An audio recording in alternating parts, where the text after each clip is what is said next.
The grandfather clock struck 11 as the wealthy old man rubbed his eyes, tired from reading one of his many dusty books that were stacked neatly on a tall oak bookshelf near the creaky chair where he sat. He was a collector of the fine arts, having always had an affinity for them since he was a young adult. He had not acquired his wealth through hard work or luck. The man had the pleasure of being born into a very well-off family. He felt he had invested his inheritance well throughout the years, and took great pride in his extensive collection of all varieties of art. The first piece he had bought was a genuine Eugene Delacroix, who he admired for his expressive brushstrokes and eye-catching use of color. The balding man cast an apprehensive gaze at the newly acquired addition to his collection, a painting that was roughly about half the size of his shelf.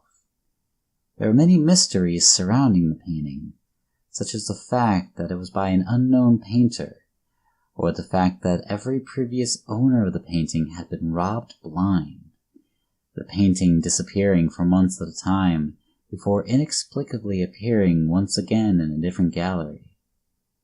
The subject of the painting itself was even more odd. A figure of nondescript age and gender stood in the dead center of the canvas, taking up most of it, the background a desolate landscape with coins, jewelry, and other valuables pooling at the figure's feet. It wore exuberant clothing that seemed to change with every disappearance, ranging from a heavy, berry fur coat to a light, airy dress that seemed only to be weighed down by the treasure at its toes.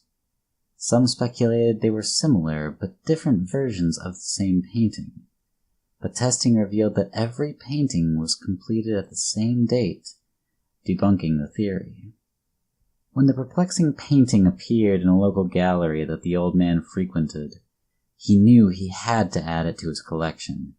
He inquired about it, and it was sold to him for a pleasantly low price, the man attributing the cheapness to the superstition surrounding it. He was so proud of his purchase he refused to display it with the rest of his collection, instead hanging it above the desk in his private study. He later regretted the decision, as day by day, something began to bother him about the seemingly hungry gaze of the person in the painting. Once again he brushed it off as hearing so much about the ridiculous story of the painting that stole itself, as the local paper had put it once, receiving news that it had showed up in town. The shifting nature of the painting was just a bogus claim by the paper to get more readers, and the robberies were just a coincidence. He told himself no one in their right mind would try and rob him.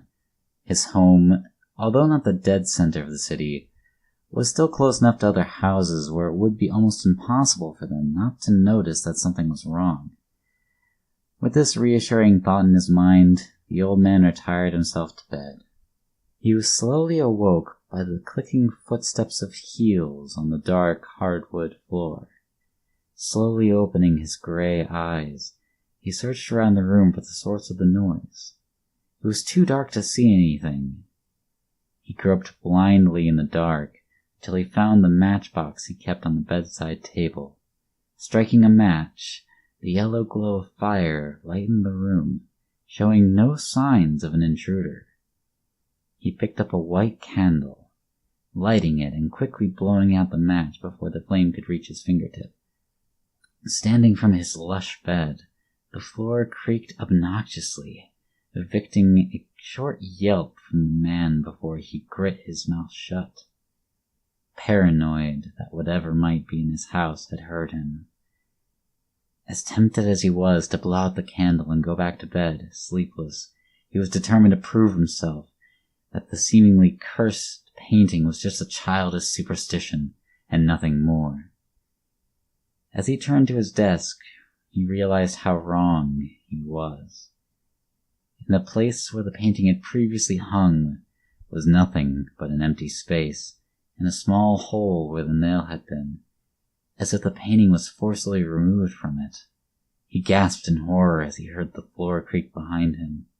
The man turned around, amber light slowly illuminating an androgynous figure in a berry red fur coat, holding all that it could of the man's lot.